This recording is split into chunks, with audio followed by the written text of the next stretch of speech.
jamais eu de grève quand j'ai pris un avion. Du coup, je connais pas du tout le sujet. Ça m'est déjà arrivé, oui, d'avoir une grève de l'aéroport de Paris, pas de la compagnie d'ailleurs.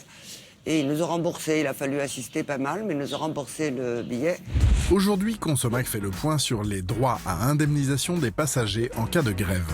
Quelle que soit la raison de l'annulation de votre vol, sachez que le règlement européen sur le droit des passagers aériens de 2004 garantit le remboursement de votre billet ou votre réacheminement et une prise en charge. À cela peut s'ajouter, en fonction des circonstances, un droit d'indemnisation qui peut aller de 250 € à 600 €.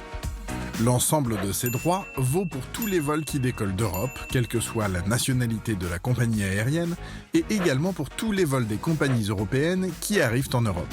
Dans ce cas, si vous êtes victime d'une annulation ou d'un retard important, vous pouvez donc vous réclamer de ce règlement pour obtenir à minima le remboursement de votre billet ou votre réacheminement, mais également une indemnisation. Dans le cas précis d'une grève, deux situations existent. Si la grève est interne à la compagnie aérienne est tenue d'indemniser ses passagers, même en cas de grève sauvage. En revanche, dans le cas d'une grève extérieure à la compagnie aérienne, aucune indemnisation n'est possible. Seul le remboursement de votre billet ou votre réacheminement vous seront proposés.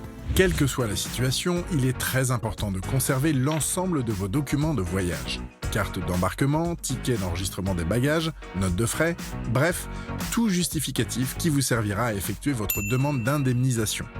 Cette dernière peut se faire via un formulaire disponible auprès de la compagnie aérienne en charge du vol ou en contactant directement le service client pour connaître la marche à suivre. Dans ce cas, en cas d'absence de réponse ou de réponse non satisfaisante, vous pouvez contacter le MTV, le médiateur Tourisme et Voyage, directement depuis son site internet, ou la DGAC, la Direction Générale de l'Aviation Civile, qui pourra alors vérifier l'application du règlement européen.